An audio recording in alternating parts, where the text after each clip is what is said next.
amigos do canal Academia Olímpia, tudo bem, pessoal? Beleza. Pois é, pessoal, então saiu o resultado do LiDAR, o resultado inicial, né? Aquilo apenas começou, aquilo ali é a ponta do iceberg. Então aqui a repercussão, né, eu achei que ia ser realmente maior do que foi. Então, não a repercussão da mídia tradicional. Essa aí a gente sabe que, né, que jogam contra o povo brasileiro, não só contra o povo brasileiro, como contra a humanidade. A gente está careca de saber que a mídia tradicional é comprada pelo sistema, né, e que as notícias de Ratanabá, principalmente as descobertas do que estão lá embaixo, né, é onde o bicho pega, porque, pessoal, eu queria lembrar vocês de novo em relação às tecnologias que estão lá, tá? Antes de falar um pouco das tecnologias, eu só queria lembrá-los também que muita gente agora se convenceu com o resultado do LiDAR, né? Que nós temos a comprovação científica de que aquilo não são formações naturais. Então, não sendo formação natural, alguém fez aquilo. Alguém tendo feito aquilo, quem fez? Então são perguntas inevitáveis, não tem como fugir disso, né? Agora, para mim não foi surpresa nenhuma. A minha ansiedade pelo resultado da apuração dessa primeira tomada do LiDAR ali é para a comunidade científica, né, de uma maneira geral. De novo, a gente sabe que tem a ciência comprada, que a gente sabe da ciência que mente, isso aí, né, que o pessoal coloca os seus diplomas a serviço do sistema aí e eles não falam a verdade, eles falam, né, eles dizem em nome da pseudociência, né, eles até sabem a verdade dos fatos, mas o negócio é acobertar, o negócio é esconder, a verdade não pode vir à tona em diversos aspectos e isso a gente vê em todas as áreas. Então, para mim é muito fácil entender isso, porque depois de 12 anos estudando ufologia, tudo que eu queria saber era em relação se existia vida lá fora, né? E aí, de repente, a gente vai lá e começa a assistir os vídeos que nem o do Dr. Steven Greer, né? E a gente começa a entender o porquê que o fato extraterrestre, por que o fator extraterrestre não é aceito, por que ele é escondido? Vocês viram o vídeo do Rutan sobre o OVNI que caiu em Caieiras, né? O porquê do acobertamento, o porquê que os militares foram lá e obrigaram aquelas pessoas que tiveram contato com o OVNI, que viram o OVNI sendo recolhido pelo exército, né? Porque eles tiveram que assinar um termo de compromisso e não podem falar nada. Mesma coisa aconteceu em Varginha, ou seja, se repete, né? A mesma coisa que aconteceu lá em 57, né, em Roswell. Então, cara, em 1947, depois da Segunda Guerra Mundial, né, lá em Roswell. E então, cara, as coisas só vêm se repetindo, se repetindo. Então, quando eu comecei a estudar ufologia e descobri que o motivo deles não deixarem isso vir à tona é por causa que, junto com a questão extraterrestre, junto com a questão alienígena, né, vem... Tá, mas se os discos voadores são fato, o que eles usam para se locomover? Qual é o combustível, né? E aí vem o Bob Lazar falando do elemento 115, ou do Uno Pentium, né, que naquela época ela nem constava na tabela periódica, hoje consta, então é uma prova de que isso existe.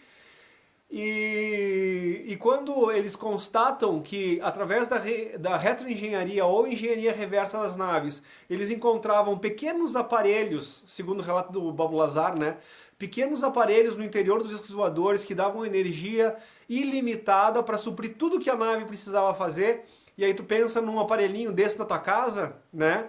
Então, aonde é que vai toda a companhia do petróleo? É uma pergunta a se fazer. Toda a companhia de eletricidade, eu estou falando a nível mundial, pessoal. Então, só batendo nesses dois pontos, eletricidade, né, e combustível. Tu imagina essas duas coisas grátis na tua casa, onde as companhias vão, né? Aí quando tu pensa em eletricidade, por exemplo, pensa na questão da manutenção, no cobre, na fiação que é levada, nas construções de hidrelétrica, na operação das hidrelétricas para te vender essa energia cara, né? Destruindo a natureza, fazendo represas, coisa e tal. E então tu imagina toda essa companhia não sendo mais necessária. Olha o tanto de gente que seria envolvida nisso aí. Quanta gente poderosa, dona dessas companhias, que simplesmente da noite pro dia perderiam o seu ganha-pão, que são milhões, né? Aliás, é a maneira dele nos escravizar. Combustível é a mesma coisa, gente, né? Então, quando tu fala em combustível, não é só o petróleo em si. Quando tu pensa também em toda a companhia automobilística mundial, nos motores a combustão, que agora até estão começando a reverter para o carro elétrico, mas o carro elétrico também é cobrado, ou seja, eles te cobram a taxa, né? Não é uma energia livre e limpa. Por isso que quando eu fiz aquele programa sobre o Zion, um vídeo sobre o Zion, ou Zion, né? O carro não sobreviveu para aprender o nome dele direito, mas é Z-I-O-N. Se é Zion ou Zion, não sei. Um carro, né, com toda a bateria coberta por painéis solares. Então eu sempre uso o caso da minha esposa, por exemplo, que ela se desloca até o trabalho, 5 minutos de carro e o carro fica a tarde inteira estacionado no sol, né? E a manhã inteira estacionado no sol, volta para casa, 5 minutos de viagem, aí ela almoça, volta, mais 5 minutos para o trabalho e fica mais a tarde inteira.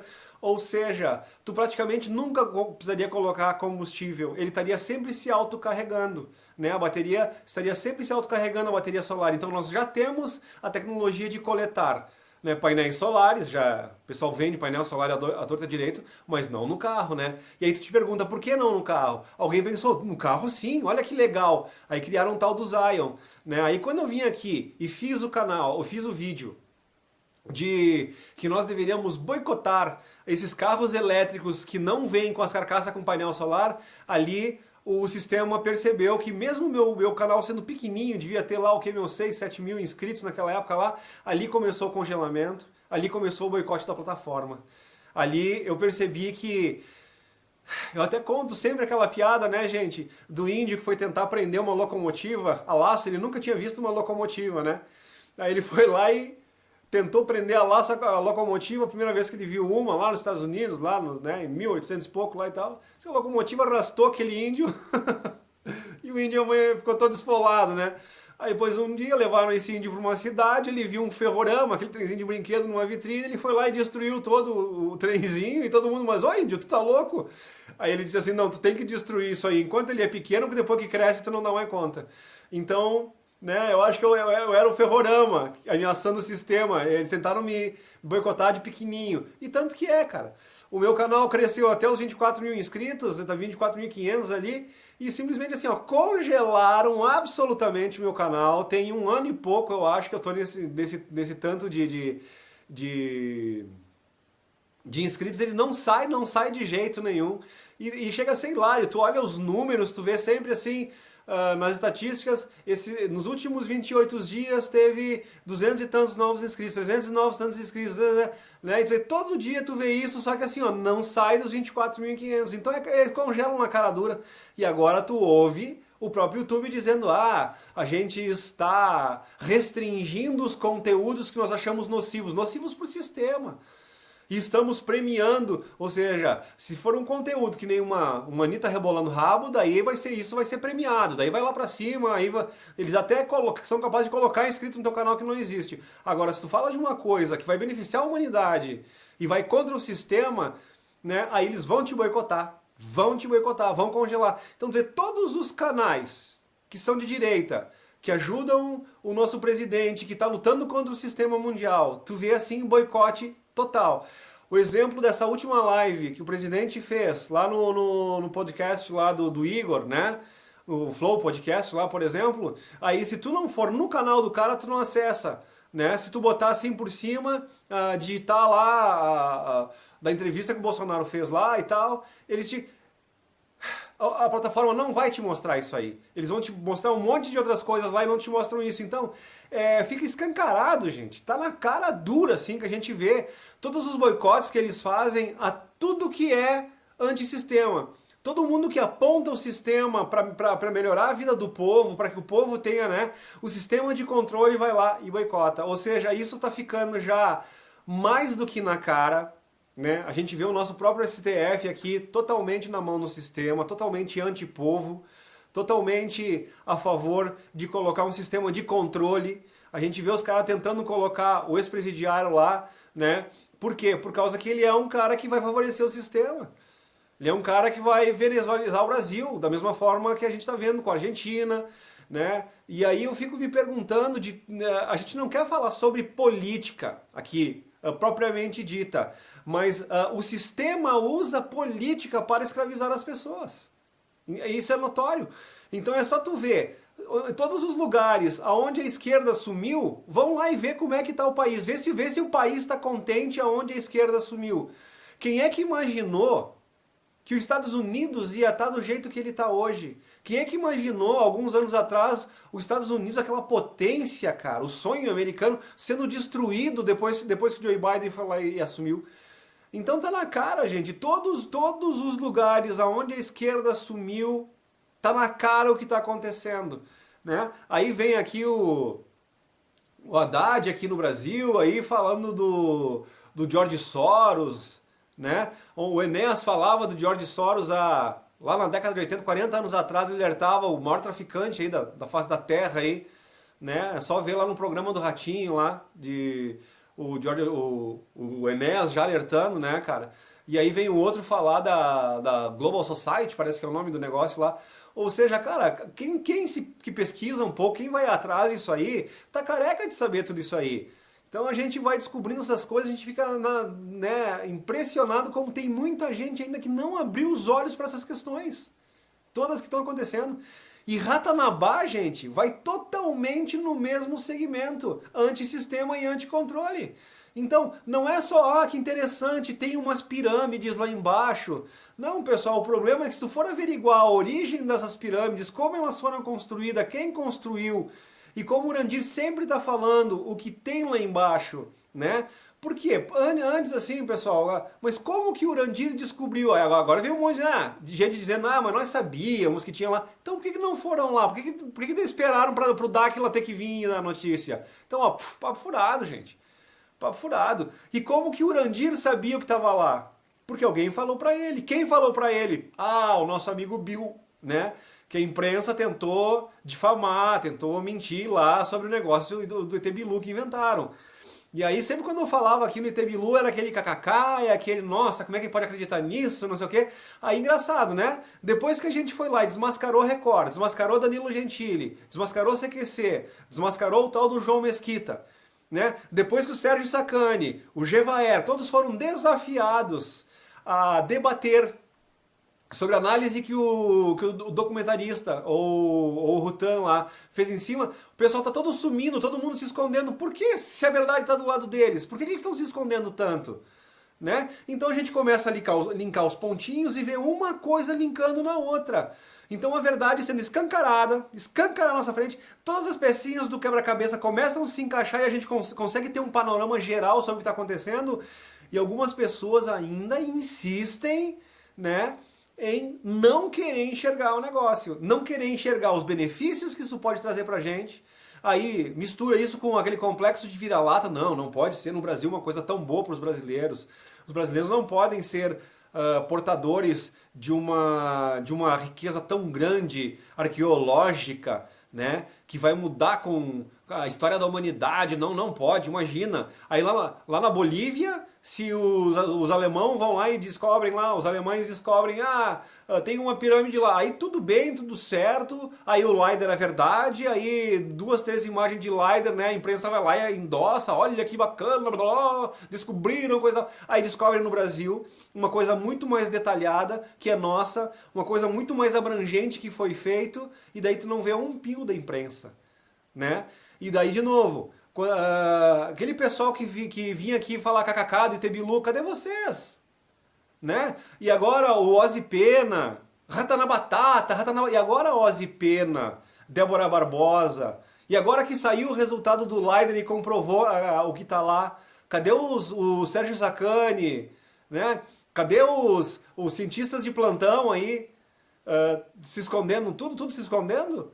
Né? Então, gente, a verdade, ela tem que vir à tona, e a verdade virá à tona de uma forma ou de outra. Afinal, nós estamos vivendo o Apocalipse nada mais é do que revelação.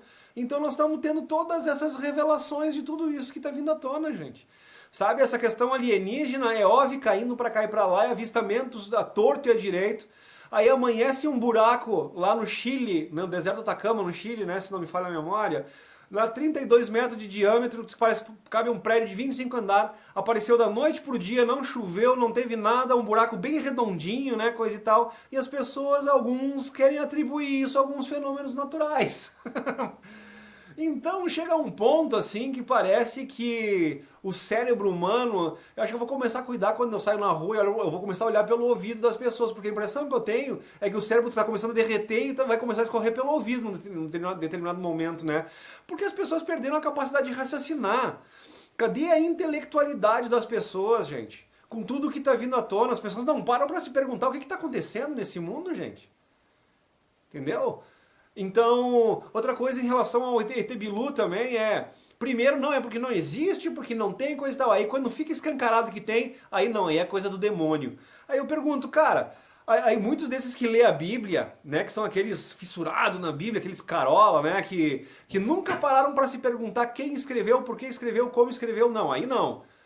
Querem saber só o que está no livro, ali dentro do livro, né? Aí, por exemplo, é mais ou menos, eu vejo isso, gente, mais ou menos como se fosse assim, ó. Alguém vai lá, escreve um livro sobre ética, sobre moral, sobre honestidade, e as pessoas vão lá e lê aquele livro, coisa e tal, sem se dar por conta que depois quem descobre que quem é o autor daquele livro lá. Luiz Inácio Lula da Silva, por exemplo. É só um exemplo. Aí tu vai dizer, tá, mas para aí, ele é o cara certo para escrever sobre essas coisas? Então, quando eu falo da Vulgata, gente, é a mesma coisa. Muitas pessoas atribuem essa questão da Bíblia como inspiração divina, né? E fica totalmente preso ao conteúdo e não à procedência.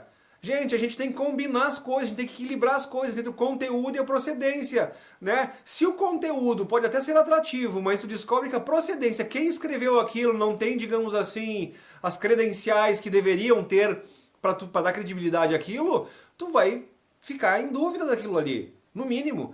Então muita gente que está ali assinando embaixo tudo que está ali dentro da Bíblia, achando que é verdade absoluta, nunca pararam para se questionar quem escreveu, por que escreveu, em que circunstâncias escreveu. E quando a gente traz essas coisas aqui no canal, as pessoas acham que nós estamos trabalhando para o capeta. Por quê? Porque nós estamos procurando esclarecimento. Nós estamos falando de ciência, de arqueologia. Então esses dias teve um tal de Sérgio Pinto ali, cara, o cara me incomodou. Sérgio Pires, acho que é. Sérgio Pires, Sérgio Pinto, não sei. Mas o cara me incomodou e ele queria debater o conteúdo da Bíblia e eu tentando fazer o cara entender. Cara, eu não acredito mais. Eu pesquisei muito a Bíblia. Eu parei quando eu decidi pesquisar a procedência da Bíblia. Mas qual é a origem da Bíblia? Da onde vem a Bíblia? Aí tu descobre que ela foi traduzida do grego, do aramaico e do hebraico. E aí quando tu sabe que o grego, o aramaico e o hebraico também vieram de outras origens, e quando tu começa a pesquisar a origem, tu vai chegar lá nos sumérios, na história suméria, e quando tu lê a tradução das tabuletas sumérias, tu reconhece toda a história da Bíblia, né? Endubsar, que é o Moisés, e o Zudra, que é o Noé. Aí tu pega e tu faz o comparativo, tu traça um parâmetro ali e tu realmente percebe a procedência. E tu percebe que nos originais em sumério, né, conta toda a história e aí tu consegue entender a história quando tá na Bíblia ou na Vulgata do Deus que manda Moisés libertar o povo, depois que endurece o coração do faraó. Aí tu percebe que na Bíblia ou na Vulgata, que é a versão original em latim da Bíblia, né, foi reduzido muita coisa, foi tirado muita coisa de lado e transformaram num Deus só. E aí quando tu pega os originais, tu começa a entender as histórias da Bíblia, né? Porque aí tu vê que são dois deuses que brigam entre si, que é o Enki e o Enlil. Então quem conhece os Anunnaki, entendeu? Aí esse tal de Sérgio Pinto, Sérgio Pires, não sei lá, eu pergunto, tu conhece sobre os Anunnaki? Tu conhece sobre os Sumérios? Tu conhece sobre a escrita cuneiforme? Não. Então como é que tu vai querer discutir, cara? Tu pode ser um especialista em cada versículo, tu pode ter decorado a Bíblia, cada versículo, cada parágrafo, tu entende? Agora, se tu não entende sobre a origem, não adianta nada.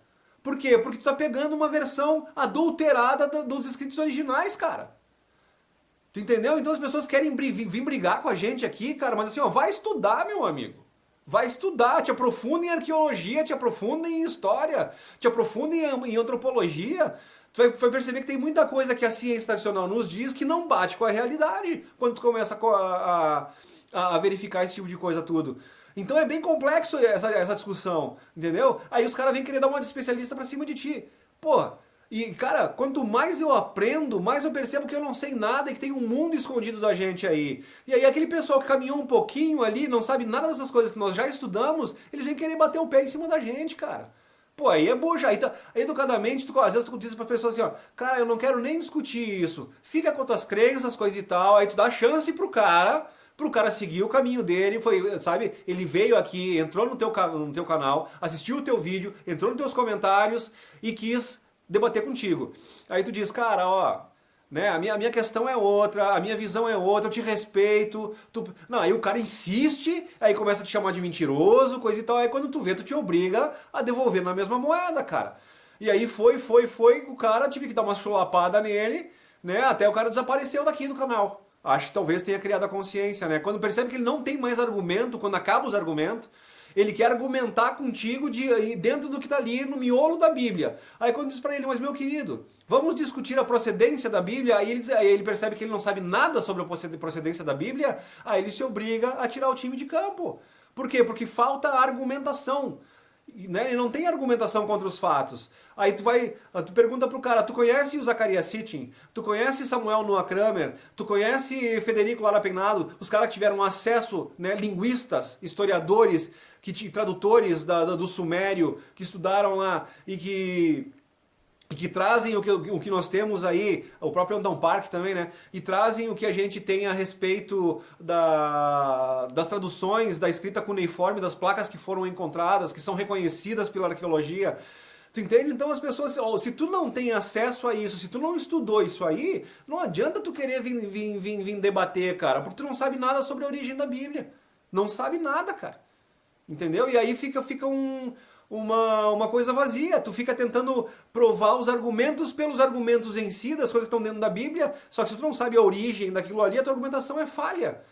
Né? Então, cara, sinto muito. Tu não vai ganhar nenhum debate de ninguém, porque tá te faltando argumentação. E aí termina na ofensa, termina né? Então, cara, chegou a um ponto que parece que tu tem que dar uma machadada na cabeça do cara pra botar a informação lá dentro, porque não entra. O cara fica concretado naquele dogma, entendeu? E ele acha que é tu que não sabe de nada, te chama de mentiroso, entendeu, pessoal? Então, a questão do ET Bilu, fato, né? E aí eu pergunto para essas pessoas que estão dizendo, porque isso é coisa do demônio, coisa do demônio. Cara, principalmente gente que lê muito a Bíblia. Quer dizer que os anjos se materializavam, a questão da sarça ardente, né? As divindades vinham do céu para passar a mensagem, falaram que num determinado momento iam voltar. Cara, se eles vão voltar, eles vão ter que falar com alguém em algum momento. Aí eu pergunto, por que não nós brasileiros? Por que não o pessoal do Dáquila não pode estar recebendo essas informações? Por que não? Por que não? Porque os Carola não querem que seja? Porque esses caras extremamente dogmatizados não querem que seja? Só por isso? Não pode ser cuidado com disco voador, que disco voador é coisa do capeta. Por quê? Quantos relatos a gente teve, né, de fenômenos oriundos que vieram do céu para trazer a mensagem, coisa e tal. Então por que esses caras não podem vir trazer a mensagem para brasileiros? Né? Uma mensagem boa, uma mensagem de liberdade, mostrando quem é que é o verdadeiro mentiroso. Né? E daí, de novo, por que assim, que as pessoas que acusam o Urandir e o pessoal do Dáquila não se predispõem ao debate? Se eles são os charlatões, por que o Urandir está disposto a debater com quem seja, né? A mostrar os fatos para quem seja, convida quem queira ir lá para averiguar as coisas. Aí o que tem de podcast que recebeu o Rafael Hungria, recebeu o Otávio Reis, né? E aí são convidados a ir lá e dizem, não, eu vou, o Experience Paranormal com aquele canguru lá, o canguru e mais o Alê, não sei o quê, né? Não, porque nós vamos lá, por que não foram, cara? Vocês entendem? Então, aí vão lá, vai a Mônica com a Sheliana, que é uma canalizadora que vai lá e fala de forma robótica. Lalala. Ou seja, qual é a comprovação científica de que é uma verdade aquilo que a Mônica tá falando? Entendeu? Eu não tô botando nada em questão aqui. Eu só tô dizendo assim, ó, vamos botar tudo mais ou menos nos mesmos parâmetros. Aí a Sheliana da Mônica de Medeiros diz, porque Ratanabá precisa de uma comprovação científica. Né? Aí eu pergunto assim, e o teu contato, Mônica de Medeiros, com a Sheliana não precisaria de uma comprovação científica? Cadê a comprovação científica, Mônica de Medeiros, do teu contato com a Sheliana? Agora ela própria, a Sheliana, diz que a descoberta de Ratanabá precisa de uma comprovação científica. Comprovação científica de quem? Desse sistema vendido? Entendeu? E quando nós somos em comprovação científica, um arqueólogo, que é o caso do senhor Neri lá, entendeu? Que é Saulo Neri, né? Que foi o cara que fez análises, é um técnico que fez as análises do LiDAR, ou LiDAR se preferem, e foi lá e disse, ó gente, o resultado do LiDAR indica, mostra, prova de que isso não é uma formação natural. Isso não é uma comprovação científica. E aí o pessoal do Dáquila convidando os artistas, convidando arqueólogos, vamos lá participar das expedições junto com a gente. Aí o pessoal, não, e eles não vão. E constatar com seus próprios olhos não vão, mas dizer que é mentira, aí eles vão lá e enchem a boca para dizer que é mentira, por causa da datação, tal, né? Aí tem aquelas esferas lá de 2,8 bilhões de anos que foram encontradas lá, né? Aí não pode. Aí pegada de humanos junto com o dinossauro, não, aí não pode. Tudo isso, fatos arqueológicos reconhecidos pela arqueologia, só que daí não pode. Entendeu? Aí então, ou seja, cara, é dois pesos, é duas medidas, as coisas a ciência só admite aquilo que favorece ao sistema, que escraviza o humano, tudo aquilo que é libertador, por mais verdade que seja comprovada, por mais comprovação científica de uma ala científica séria, né, e não comprometida, não é aceita. Então isso tá começando a encher muito o saco, cara. Essa é a decepção que a gente tem, sabe? Vai lá, documentário da Terra convexa. Foi feita, ela foi comprovada a planície nas águas e a convexidade nos continentes. Tá lá. Foi oferecido 5 milhões de reais para qualquer pessoa que queira refutar. Foi oferecido para a Rede Globo, que pagaria a conta da Rede Globo se ela fosse lá e refutar. Ou seja, não é refutado. Por que ainda não é aceito cientificamente de uma forma a bater o martelo, se já foi feita a comprovação científica, se já foi demonstrado cientificamente? A equipe do Dáquila foi a única equipe, né, que foram condecorados, eles receberam medalha de honra ao mérito, os únicos civis pelos feitos, pela descoberta que foi anunciada ao mundo através do documentário da Terra Convexa. Por que a Globo não noticia isso aí? Porque não interessa ao sistema. Então é um conjunto de verdades vindo lá do Dáquila, ET Bilu.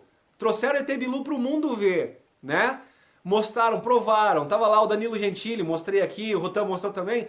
Flutuando na minha frente, ele flutua, ele é pequenininho, ele se desmaterializa, ou seja, tudo para convencer qualquer um, né? Uma imagem, uma análise feita mecanicamente, friamente pelo Rotan lá, coisa e tal, que fez correr o Sacani, o Sérgio Sacani, fez correr o Gevaer, fez correr o Cristiano da Record, né? Ou seja, todos desmascarados. Bilu é fato, foi provado. Aí ninguém fala mais nada. Mas então, se Bilu é fato e é verdadeiro, né, as coisas que Bilu falam, que nem Bilu falou que a Terra não era o formato que nós queríamos, que nós imaginávamos, ou que muitos queriam que fosse a bolinha, né? Aí foram lá, fizeram os experimentos, comprovaram que o Bilu falou era verdade. A Terra não é uma bola. Entendeu? Então, verdade número 2, escancarada, explícita, demonstrada de uma forma que ninguém consegue refutar. Por que ninguém consegue refutar? Porque é irrefutável, é uma verdade absoluta, né? Tá ali guardado, o mundo ainda não sabe que a Terra nós temos que a Terra é plana, né? Ou convexa. Então, o que adianta um grupo se esforçar, investir, trazer os resultados para as pessoas, se as pessoas continuam fechando os olhos porque está sendo escancarado, para o que está sendo esfregado na tua cara ali, tu entende? Então isso é uma coisa que me revolta bastante, gente, né? Tu fica pensando, não, no momento que vier uma comprovação científica, no momento que as pessoas forem ali e mostrarem, provarem por A mais B, acabou. Não, não acabou, gente. Porque tem um tanto de gente que mesmo com a verdade sendo escancarada eu não sei se é medo, entendeu? De tu te comprovar que tu foi enganado a tua vida inteira, de tu ter que admitir que é algo novo, que isso realmente vai mudar os teus parâmetros em relação a muita coisa que tu imagina. Mas, cara, fazer o quê? A ciência muda toda hora.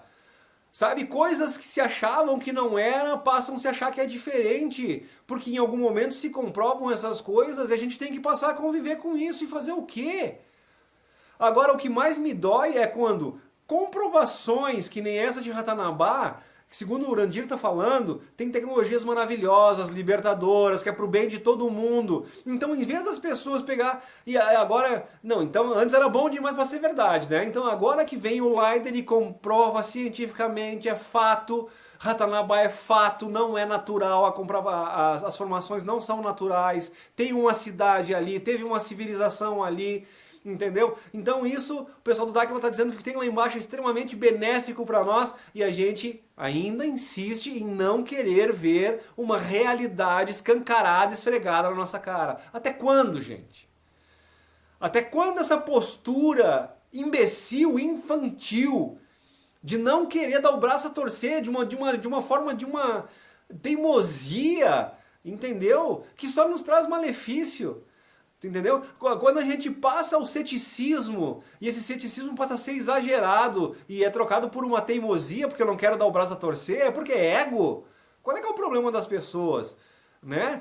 Entender o sistema que escraviza a gente entende. Agora, as pessoas que também são escravas do sistema, continuar numa postura de dúvida de algo que está sendo comprovado na sua frente, aonde essa sua própria dúvida continua alimentando um sistema que lhe escraviza, é uma burrice sem tamanho, gente. E aí eu não consigo admitir, eu não consigo entender isso, porque assim, ó, errar é humano.